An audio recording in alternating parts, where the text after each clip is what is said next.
queridos, nós vamos então abrir a palavra de Deus no livro de Êxodo, capítulo 33. Êxodo, capítulo 33.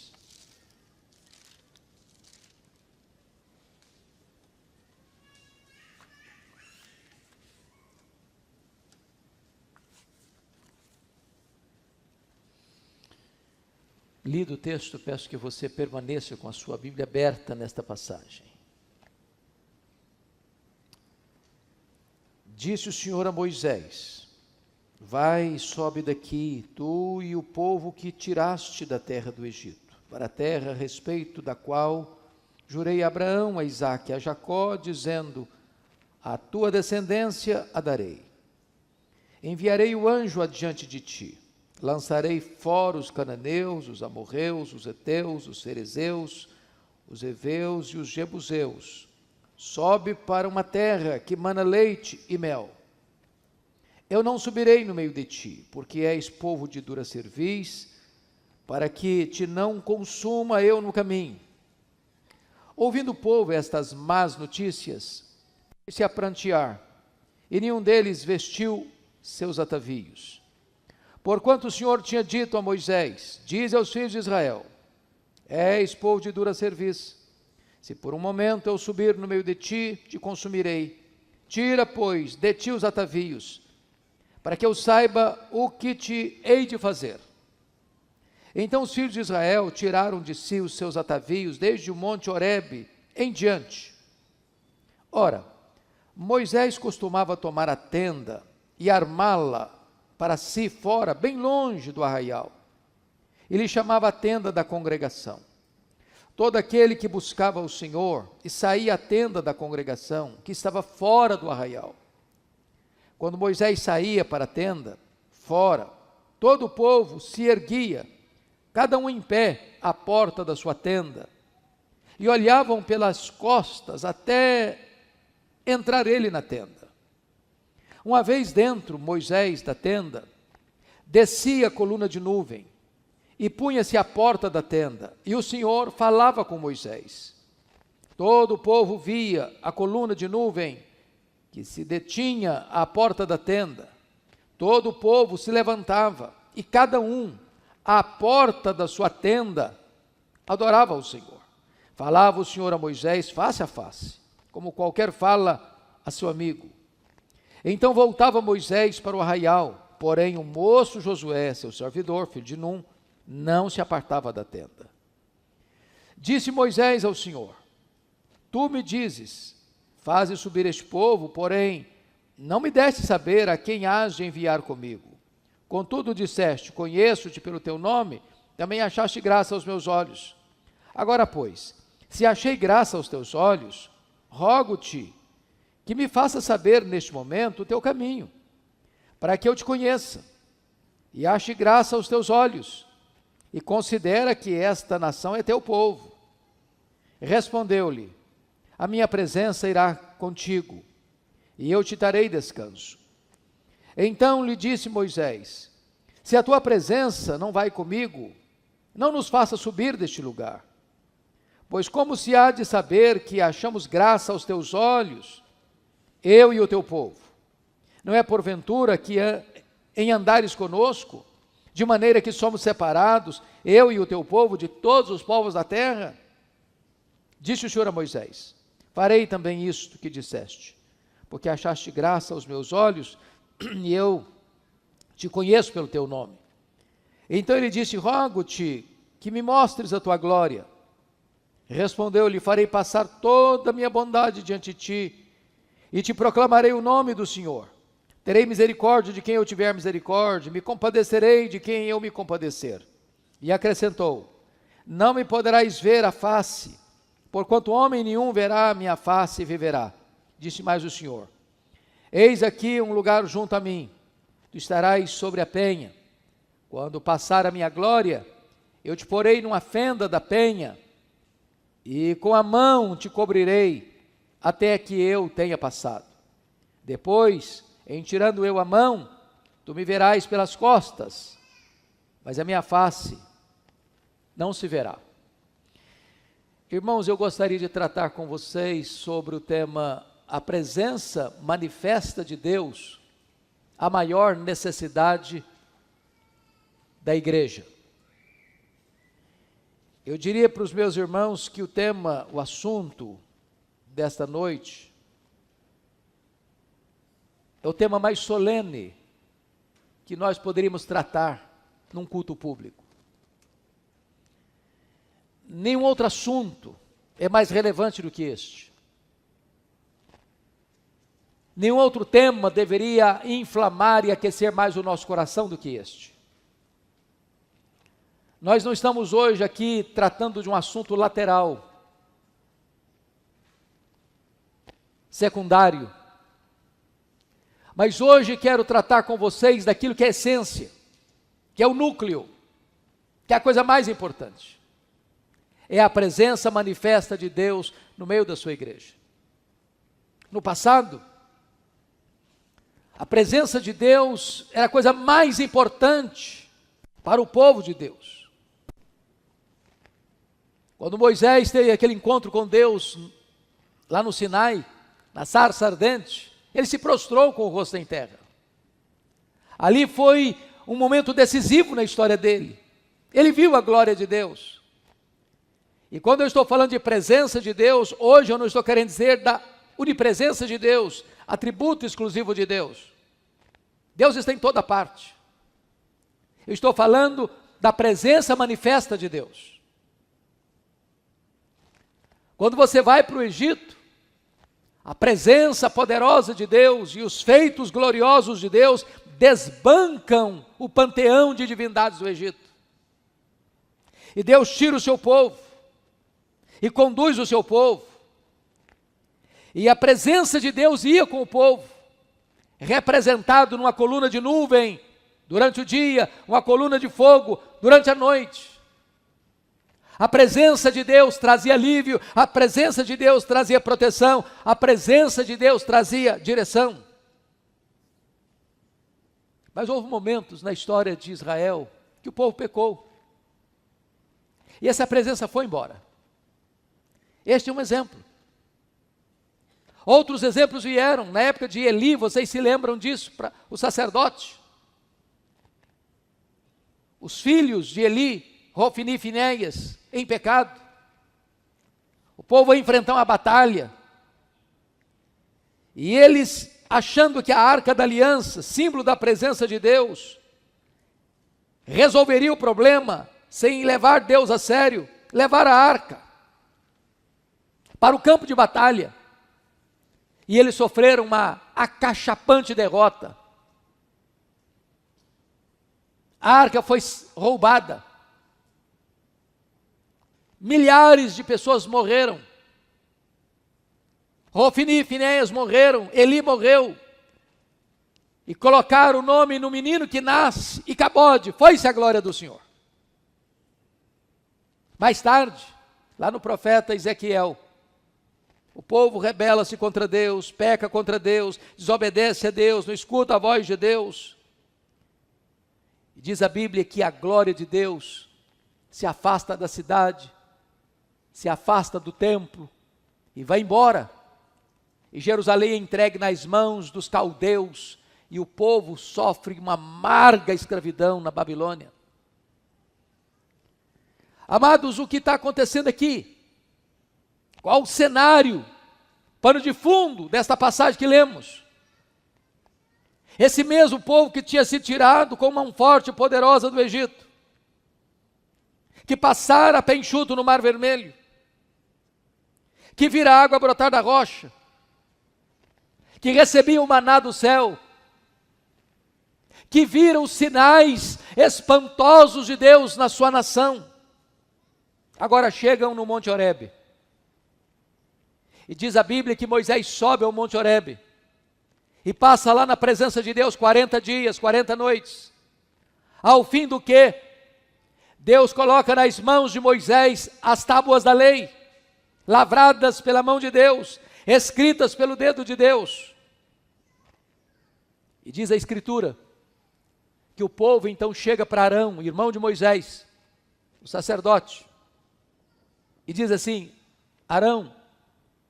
Nós não sabemos o que aconteceu com Moisés. Então faça-nos deuses, para que possamos servir, adorar. E diz a Bíblia que Arão, insensatamente, diz para o povo: manda os homens e as mulheres tirarem as argolas das orelhas. E foi se ajuntando aqueles adereços. E diz a Bíblia que Arão fundiu aquele ouro e fabricou um bezerro de ouro. E agora o povo olha para aquele bezerro de ouro e se prostra diante dele. E diz que aquele Deus falso que ele havia fabricado era o Deus deles. E diz a Bíblia que eles começam a oferecer oferendas a esse Deus que eles tinham fabricado. E que eles começaram a dançar e a se divertir. A palavra divertir lá, no versículo capítulo 32, é para uma festa de sensualidade, de extrema corrupção moral. Quando esse povo está nessa situação, Deus diz para Moisés: Moisés, desce depressa, porque o teu povo cedo se corrompeu. Quando Moisés está descendo, o seu moço Josué escuta o barulho e disse para Moisés: ô Moisés, é um barulho de guerra. Moisés disse: não, Josué, esse barulho não é o barulho nem dos vencidos, nem dos vencedores. Isso é um barulho de dança. Quando Moisés vem e vê, o povo estava dançando freneticamente, com toda a sua volúpia, desregrada, depravada. Moisés cirou e jogou as tábuas de pedra ao chão e as quebrou. Irado, diz: quem é do Senhor, venha até mim. E os levitas vieram, 3.000 homens foram mortos. E diz a Escritura, no texto paralelo de Deuteronômio capítulo 9, que Moisés se coloca na brecha para interceder pelo povo, confrontando o seu irmão Arão. Arão, que é isso? O que você fez? E Arão insensatamente diz: não, eles me deram esse ouro, eu joguei no fogo e saiu esse bezerro. Mentira! Não foi bem assim. Foi intencional, foi proposital. E Deuteronômio 9 diz que Moisés fica 40 dias e 40 noites na presença de Deus, orando pelo povo. Porque Deus dissera para Moisés assim: Moisés, eu vou destruir esse povo. É um povo de dura cerviz. Eu vou formar uma nova nação. Vou começar tudo com você. E diz a Bíblia que Moisés disse: não, Senhor, não faça isso. Porque lá no Egito, as pessoas vão comentar que tu tiraste o povo de lá com más intenções para matá-lo nesse deserto. Perdoa, Senhor, o pecado desse povo. Perdoa, Senhor, o pecado desse povo. Senão, meu Deus, risca o meu nome do livro que escreveste. E aqui eu quero então, irmãos, nesse cenário, dizer a vocês que Deus disse o seguinte para Moisés: Moisés, eu não vou com vocês. Eu não vou. Se eu for com vocês, eu vou destruir esse povo. Esse é um povo de dura serviço. Mas eu vou cumprir minha palavra. Eu vou mandar um anjo com vocês. E mais, eu vou introduzir vocês na terra prometida. A terra ocupada por aqueles povos pagãos, eles serão arrancados de lá, e eu vou introduzir vocês lá, e eu vou dar a vocês a terra prometida. Mas eu não vou, eu vou mandar um anjo. E Moisés disse para Deus: Senhor, se tu não fores conosco, não nos faça subir. Então eu gostaria que hoje nós olhássemos esse texto com algumas lições. A primeira coisa, meus amados, é a total necessidade que você e eu temos, que a igreja tem, da presença manifesta de Deus. Ô irmãos, nós podemos ter tanta coisa boa, os dons de Deus, as dádivas de Deus, Podemos ter vida, podemos ter saúde, podemos ter prosperidade, podemos ter sucesso financeiro, podemos ter realização profissional, podemos ter família, podemos ter amigos, podemos ter o conforto de um ambiente como este. Podemos ter pessoas maravilhosas que nos cercam com carinho e afeto. Mas tudo isso, irmãos, sem a presença de Deus, não é suficiente. A maior necessidade da igreja não é da bênção de Deus, é do Deus da bênção. Um anjo é um mensageiro de Deus, valoroso em poder, ministro de Deus para cuidar da igreja. Mas o anjo não satisfaz. A terra prometida, a terra que mana leite e mel, é dádiva de Deus, é presente de Deus. E Moisés disse: Senhor, a terra é boa mesmo, e a terra é maravilhosa mesmo, mas o que é a terra prometida sem a tua presença?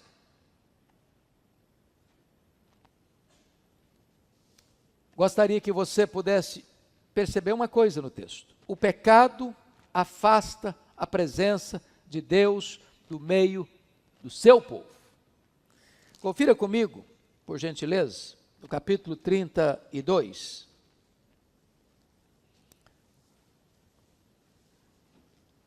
Que o pecado foi a causa que levou este povo a buscar outro Deus. A impaciência deles. Porque está escrito no versículo 1 que, vendo o povo que Moisés tardava em descer do monte, acercou-se de Arão e lhe disse: levanta-te, faze-nos deuses que vão diante de nós. Versículo 2, disse-lhes Arão: tirai as argolas de ouro das orelhas de vossas mulheres, vossos filhos e vossas filhas, e trazei-mas. Versículo 3, então todo o povo tirou das orelhas as argolas e as trouxe a Arão.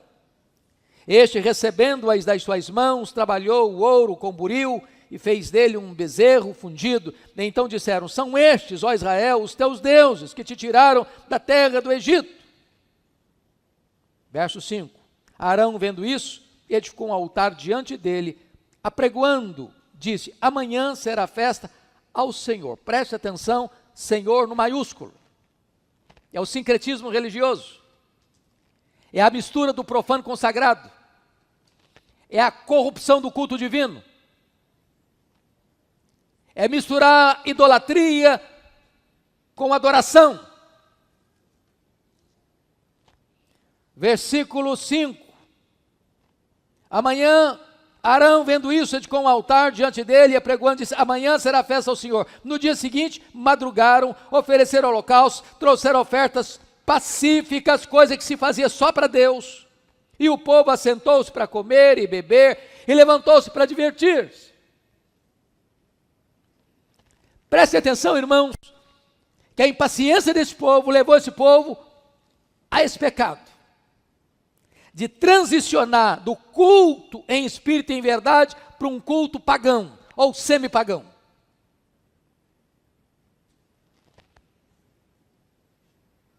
E agora você vai notar no verso 25 do capítulo 32, vendo Moisés que o povo estava desenfreado.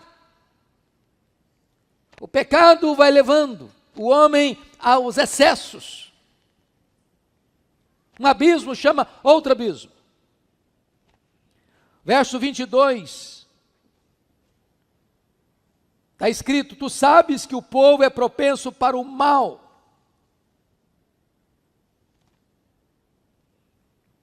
E desta maneira, a impaciência levou o povo a buscar outro Deus.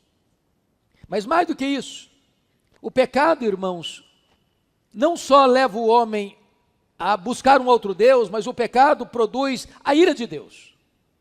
Porque você pode notar comigo no 32, versículo 7 em diante, até o versículo 10, o seguinte: então disse o Senhor a Moisés: vai, desce, porque o teu povo que fizeste sair do Egito se corrompeu e depressa se desviou do caminho que lhe havia ordenado. Fez para si um bezerro fundido e o adorou e lhe sacrificou. E diz: estes são, ó Israel, os teus deuses que te tiraram da terra do Egito. Disse mais o Senhor a Moisés: tenho visto este povo, e eis que é povo de dura cerviz. Agora, pois, deixa-me para que se acenda contra eles o meu furor, e eu os consuma, e de ti farei uma outra nação.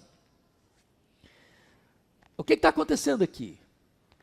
O pecado afastou Deus desse povo. A nuvem, que era o símbolo da presença de Deus, foi embora do acampamento. Não estava mais lá.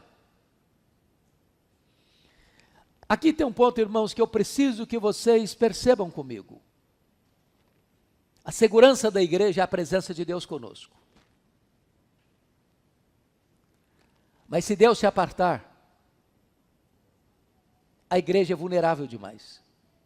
Você e eu sabemos de cor Romanos 8:31, não sabemos? Poderemos citar aqui de cor, vamos juntos? Se Deus é por nós, quem será contra nós? Vamos fazer essa pergunta invertida. Se Deus for contra nós, quem será por nós? Vocês se lembram de Josué, lá no capítulo 7 do seu livro? Quando Israel sofreu aquela amarga derrota nas mãos da pequena cidade de Ai, e Deus disse para Josué: eu não serei convosco, enquanto o pecado não for removido, e não podereis resistir os vossos inimigos. Se Deus se afastar da nossa vida, se Deus tirar a mão dele de sobre nós, se a Shekinah de Deus não estiver em nossa vida, na nossa casa, na nossa família, na nossa igreja, irmãos, nós não temos condições de caminhar. Mas mais, a necessidade de diagnosticar a causa do afastamento da presença de Deus. Olha, por favor, comigo, versículo 4 do capítulo 33. Ouvindo o povo estas más notícias, pôs-se a prantear, e nenhum deles vestiu seus atavios. O que está acontecendo aqui? Que más notícias são essas? As más notícias de que Deus não iria mais com o povo. As más notícias de que Deus mandaria um anjo, enviaria para a terra prometida, mas Deus não iria mais. É necessário perguntar a Deus: o que é que aconteceu para que a tua glória, para que a tua nuvem, para que a tua presença se retire de nós? Onde foi o ponto que nós falhamos? É preciso voltar a esse ponto. Não adianta seguir sem reflexão. Aqui está o ponto importantíssimo: se Israel se arrependeram. Diz o versículo 4, que eles se puseram a prantear. O pecado precisa levar a você e a mim ao choro do arrependimento. É a presença manifesta de Deus. Pode ter a bênção, pode ter a promessa, pode ter anjo, pode ter garantia, pode ter segurança, pode ter proteção, pode ter vitória, pode ter conquista, mas não é isso. É a presença manifesta de Deus.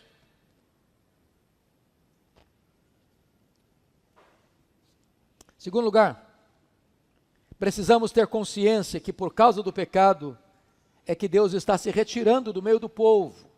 Vejam vocês que Deus havia feito milagres, tirado o povo, conduzido o povo, suprido as necessidades do povo, dado vitórias ao povo. Tudo isso por causa da sua presença. A coluna de nuvem de dia, a coluna de fogo de noite. Deus presente a todo dia, a todo instante, em toda circunstância. Agora a glória de Deus se retira, agora a nuvem se retira, agora Deus não está mais presente. E é preciso saber por que Deus. E deixe-me dizer uma coisa a vocês. O povo começa a entender que eles perderam a presença de Deus por causa do pecado. Que pecado? O pecado de substituir Deus por outro Deus. O pecado de corromper o culto divino. O pecado de, na impaciência, abandonar a Deus. Irmãos amados, quantas pessoas hoje estão buscando as bênçãos? Só as bênçãos, mas não querem Deus. não estão preocupadas com a presença de Deus. Quantas igrejas que hoje diriam assim, mas que maravilha, o anjo vai com a gente. Que bênção, Deus prometeu a terra prometida. Mas Moisés não. Senhor, é a tua presença. As tuas bênçãos são maravilhosas. As tuas vitórias são esplêndidas, mas nós queremos é a tua presença, Senhor. Agora notem vocês, que se nós entendemos que o pecado nos rouba e nos tira, nos priva do melhor que é a presença de Deus, eu preciso saber o que é que está, qual é a causa, por que que Deus se afastou? E eu quero que você olhe comigo, por favor, versículo 4 e 5. Ouvindo o povo essas más notícias, pôs-se a prantear, e nenhum deles vestiu seus atavios, porquanto o Senhor tinha dito a Moisés, diz aos filhos de Israel, és povo de dura cerviz, e por um momento eu subirei no meio de ti, te consumirei. Tira, pois, de ti os atavios, para que eu saiba o que te hei de fazer. Por que Deus te mandou tirar os atavios? Será que Deus não quer que as mulheres andem com adereços? Será que Deus não gosta que as mulheres se apresentem bem apresentadas? Não. Por que tinham tirado os atavios? Porque esses atavios eram uma ponte, eram um símbolo da idolatria deles. Eles arrancaram essas argolas das orelhas, e entregaram essas argolas de ouro a Arão, e ele transformou aqueles atavios, aqueles adereços de ouro, num bezerro, diante de quem se prostraram. Quando Deus diz, tira os atavios, arranque os atavios, não use mais os atavios, Deus está dizendo o seguinte, vocês precisam ter coragem de romper com o pecado, radicalmente, não façam concessão, não brinquem com isso. Deixe-me dar exemplos. Quando Deus mandou Jacó,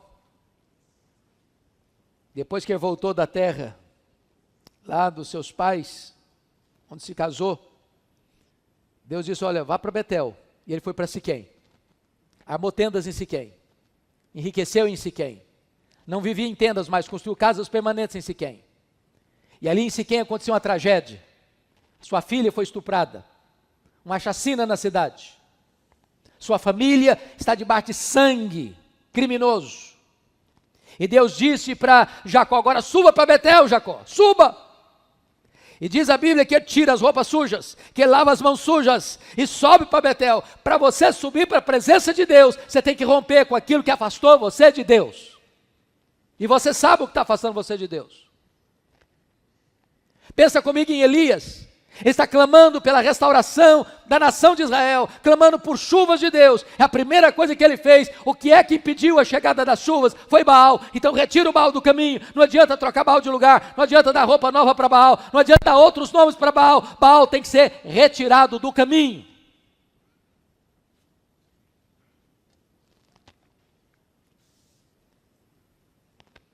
Deixe-me contar uma ilustração a vocês. Alguns aqui mais antigos já ouviram. Talvez ouviram, não me lembro. Isso faz muito tempo. Fui convidado para pregar numa das grandes igrejas do Brasil. Era um trabalho de juventude. Me deram um tema para pregar, o que eu, confesso, tenho muita dificuldade quando alguém me convida para pregar e me dá tema. Eu não consigo trabalhar tema. Eu gosto de expor um texto. Mas naquele dia eu atendi o desejo daquela igreja e fiz isso. O assunto era santificação. Quando eu terminei de pregar, para minha surpresa, um grupo de jovens da igreja me puxou pelo braço, me levou para uma sala. E um jovem, petulantemente, botou o dedo no meu nariz. Disse, o senhor é um homem petulante, o senhor é um homem retrógrado, o senhor é um homem desatualizado, o senhor não sabe de nada. O senhor está pensando o quê? Nós somos jovens modernos, contemporâneos, universitários. Qual é o problema da gente, no sábado à noite, tomar nossa cervejinha? Ir para uma boate? A juventude passa. Que negócio é esse? Somos alunos da escola dominical, somos filhos de crentes. Também. Eu tomei um susto, porque quase apanhei. Acuado ali naquela sala, eu disse para aqueles jovens: bom, vocês me convidaram, e eu estou indo embora, mas eu preciso lhes dizer duas coisas, antes de ir embora. A primeira coisa que eu quero lhes dizer é 1 Coríntios 10, 31. Portanto, quer comais, quer bebais, quer façais qualquer outra coisa, fazei tudo para a glória de Deus. Eu disse então a eles: se vocês quiserem ir para a boate, encher a cara para a glória de Deus, pode ir, se é para a glória de Deus. Se conseguirem fazer para a glória de Deus, vai em frente. Eu duvido que consigam. Segundo texto que eu quero dizer para vocês, Colossenses 3,17. E tudo que fizerdes, seja em palavra, seja em ação, fazer em nome do Senhor Jesus, dando por isso graças a Deus Pai. Então, quando vocês forem para a boate agora, para encher a cara, você tem que ser o seguinte: estou indo em nome de Jesus e glória a Deus, porque eu estou aqui enchendo a cara. Se conseguirem, vão em frente. E até logo. Fui embora. Quer dizer, vim embora. Já era pastor aqui. O que eu nunca podia imaginar, jamais, é que uns 10 anos depois, a mesma igreja me convidasse para pregar. Eu tive a loucura de aceitar o convite. Quando eu chego, uma senhora me aborda na porta da igreja e me faz uma pergunta que você nunca deve fazer a um pastor. Ela me perguntou assim: o senhor se lembra de mim? Essa pergunta é horrível. Constrange a gente. Eu olhei para ela, tornei a olhar, olhei de novo, falei: só me perdoe, mas não estou lembrado. Ela me disse: eu sou a mãe do rapaz que botou o dedo no seu nariz. Falei: pronto, não apanhei da primeira, vou apanhar na segunda. Eu disse: mas o que aconteceu com seu filho? Ela me disse: pastor Hernandes, aquele dia que o senhor confrontou meu filho, foi um divisor de águas na história dele. Meu filho se arrependeu. Meu filho mudou a sua vida. Jesus transformou a vida dele. Meu filho é um líder na igreja hoje, um homem cheio do Espírito Santo de Deus. É preciso saber onde houve o problema e romper com esse pecado, se você quer de volta a presença de Deus. Agora preste atenção. Nada pode substituir a presença de Deus no meio da igreja. Confira comigo, por favor, o verso 2. Olha o que Deus está prometendo: enviarei o anjo diante de ti, lançarei fora os cananeus, os amorreus, os heteus, os ferezeus, os heveus, os jebuseus. Só nota de rodapé aqui, nota de rodapé. Você já parou para perguntar por que Deus não expulsou esses povos de Canaã, quando Deus prometeu essa terra para Abraão? Você já perguntou por que Deus esperou 400 anos para dar essa terra para o povo? Leia, por favor, as Escrituras. Você vai notar em Gênesis 15, que Deus estava esperando que a medida da iniquidade desses povos que habitavam aquela terra transbordasse. Chegou um momento em que esse povo foi pecando contra Deus, pecando contra Deus, pecando contra Deus, pecando contra Deus, pecando contra Deus, que o cálice transbordou.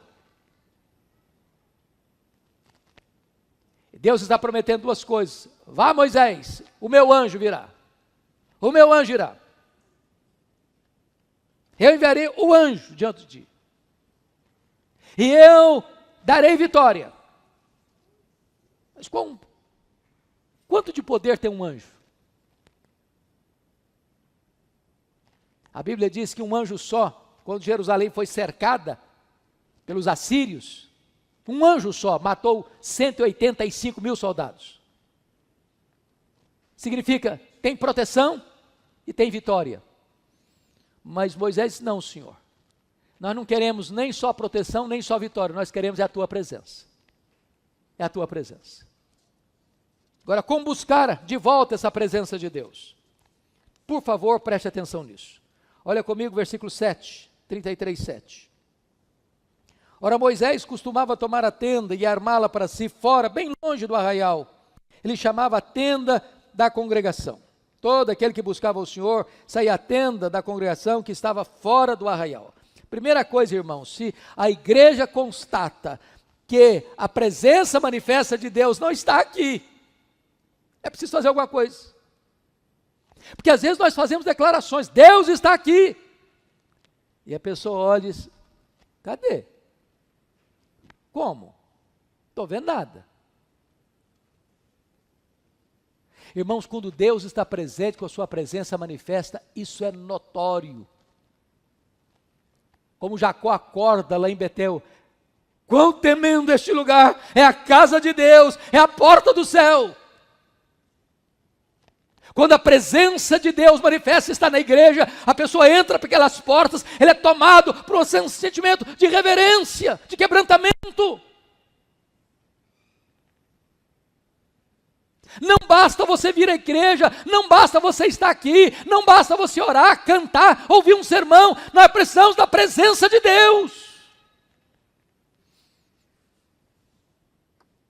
E o que se faz? Primeiramente, irmãos, a liderança da igreja precisa sentir um fardo, e se retirar para orar. Diz a Bíblia que Moisés vai armar uma tenda lá fora, bem longe do acampamento, corrompido. Para quê? Para buscar a Deus. Para buscar a Deus. E sabe quantos dias ele esteve ali na presença de Deus, pelo povo? Ó Senhor, perdoa o povo. Ó Senhor, volta com a tua presença. Ó Senhor, volta com a tua presença. Ó Senhor, volta com a tua presença. Ó Senhor, não desiste de nós. 40 dias, 40 noites. Está lá em Deuteronômio capítulo 9. Leia a história dos avivamentos. E vocês verão que sempre que houve uma aridez na igreja, uma secura na igreja, tem prosperidade, tem vitória, tem bênção, tem cuidado de Deus, mas a presença de Deus, você não é sentida mais. Alguém pagou um preço. Alguém sentiu um fardo. Foi assim com John Knox na Escócia. Foi assim com Evan Roberts, no país de Gales. Foi assim com o Clube Santo na Inglaterra. Foi assim com Jonathan Gofor na China. Foi assim com Robert McCain no século XIX na Escócia. Sempre que a liderança percebe isso, ela se retira para buscar a Deus em oração. Mas mais, olha comigo, não basta apenas deixar o pecado. É preciso ansiar ardentemente pela presença de Deus. Veja comigo versos 7 e 8. Já lemos o 7, vamos ler o 8. Quando Moisés saía para a tenda fora, todo o povo se erguia, cada um em pé, à porta da sua tenda, e olhava pelas costas até Moisés entrar na tenda. O que está escrito isso? O povo seguirá a sua liderança. Quem abriu o caminho foi Moisés.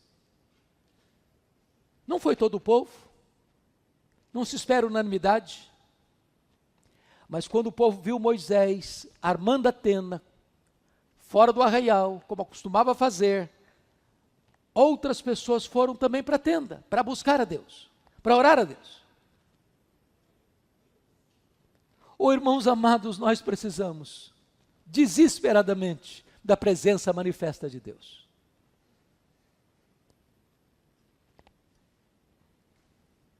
Nós estamos no meio de uma pandemia. E eu acho que nunca, eu com 63 anos, eu nunca vi um tempo tão oportuno para a igreja crescer como nesse. Nunca vi. Nunca vi. Hoje, cerca de 50% das pessoas que estão entrando nos templos evangélicos são visitantes. O que significa isso? Que o povo está desesperado, que o povo está querendo. Eu preguei sábado passado, na igreja de um grande irmão, de um grande amigo, lá em São Paulo. Prego todo ano lá, várias vezes. Aquele irmão saiu de 890 membros nessa pandemia para 1.918 membros. Ele recebeu mais de 1.000 membros nesse período. Ele saiu de um local de 1.500 metros para um local de 9.000 metros. Ele entendeu que esse período não é período para ficar desanimado, para ficar acuado, para ficar com medo, para ficar acovardado, para parar e cruzar os braços. É hora em que o povo está desesperado, que o povo está querendo, que o povo está necessitado de dizer agora, convocamos a igreja, vamos trabalhar, vamos agir, vamos ligar, vamos usar as redes sociais, vamos nos reunir com as pessoas desesperadas. E a igreja foi crescendo e crescendo e crescendo e crescendo. Oh, amados irmãos, nós precisamos da presença manifesta de Deus. Que Deus nos desperte para orar. Que Deus abra os nossos olhos para as oportunidades que estão diante de nós. Leia a história. Os tempos mais críticos foram os tempos de avivamento da igreja. O que aconteceu com Ludwig van Zinzendorf no dia 13 de dezembro de 1727, 11 horas da manhã, sentindo um fardo do povo, recomeça a orar e desencadeia uma reunião de 100 anos de oração, trazendo avivamento e movimento missionário na Alemanha. Leia a história do avivamento que trouxe o nosso missionário para o Brasil, Archibald Green Simonton. Como esse avivamento começa em Nova York.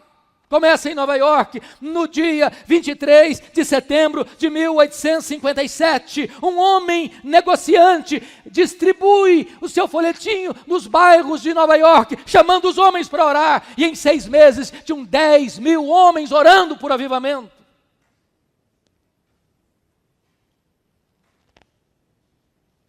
Como é que Moisés orava?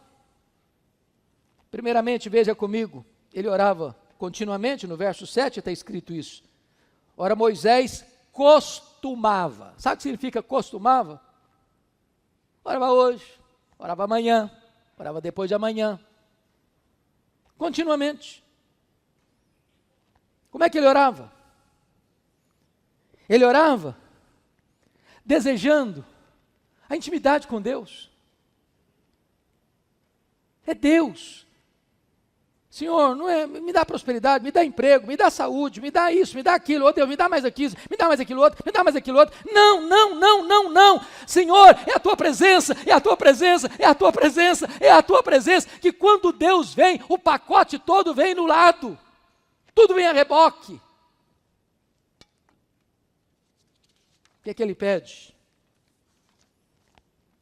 Ele pede a intimidade com Deus. Ele pede para Deus restabelecer a honra da igreja. Versículo 13, eu acho isso belíssimo. Porque Deus havia dito para ele, olha, desce depressa porque o teu povo se corrompeu. Aí Moisés diz no verso 13, parte final, e considera que esta nação é teu povo. Esse povo não é meu não, esse povo é teu povo. É a tua glória, é a tua honra. É a tua reputação, Senhor. Agora, nota uma coisa interessante. Veja comigo o versículo 11. 33, 11. Falava o Senhor a Moisés face a face, como qualquer fala a seu amigo. Então voltava Moisés para o arraial. Porém, o moço Josué, seu servidor, filho de Num, não se apartava da tenda. O que significa isso? Moisés ia para a tenda orar, e orava, costumeiramente. Mas havia um momento que Moisés tinha que voltar para o povo, para tratar dos negócios do povo, para resolver os problemas do povo. Mas Moisés diz, fica aí Josué, não se afaste daí não, Josué, pode ter mais de Deus, pode ter mais de Deus, pode ter mais de Deus, e nós queremos tudo quanto Deus tem para nós, Josué. Deus tem mais para nós, irmãos.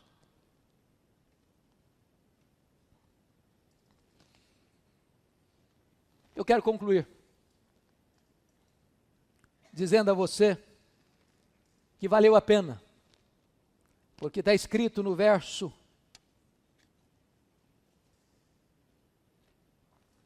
de número 9, Olha comigo. Uma vez dentro Moisés da tenda, descia a coluna de nuvem e punha sobre a porta da tenda. E o Senhor falava com Moisés. Sabe o que significa isso? A presença de Deus voltou. A nuvem voltou. A glória de Deus voltou.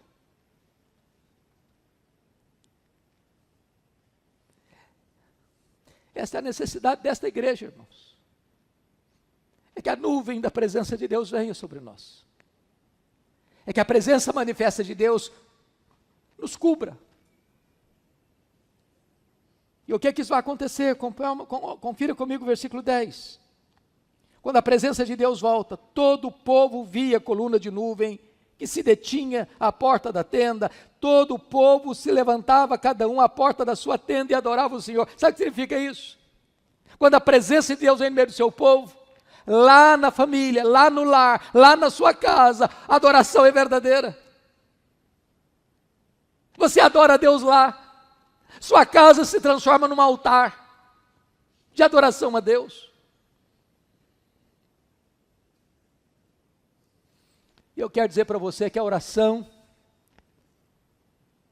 é o instrumento que Deus usa para mudar as coisas. Porque se você notar comigo, por gentileza, versículo 2, Deus disse, eu enviarei um anjo.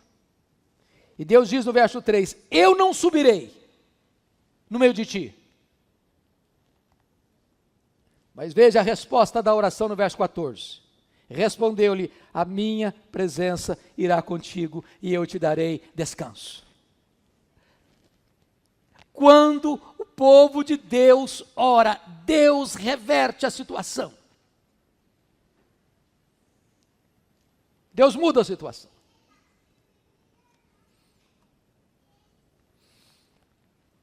Eu não sei se esse assunto mexe com você. Eu não sei se isso incomoda o seu coração. Eu nem sei se você ora por isso. Se você anseia por isso. Eu nem sei se você está satisfeito com o anjo e com a terra prometida.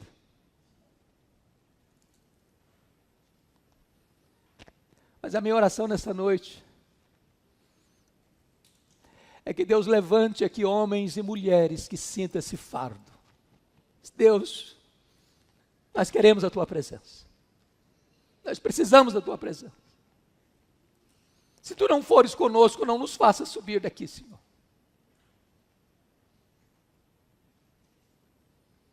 Bendito seja Deus, porque o Verbo se fez carne e habitou entre nós, e vimos a Sua glória. Glória como do unigênito do Pai. A glória de Deus está em Cristo. E nós queremos que Ele reine em nós e sobre nós. Nós queremos ver Jesus com a glória manifesta de Deus nesta casa, para que os corações se derretam, se arrependam, experimentem a presença gloriosa de Deus. E as pessoas, ao passarem por esta avenida movimentada, possam olhar e ver que tem um povo entrando na tenda para contemplar a presença de Deus. E ver centenas de pessoas entrando para essa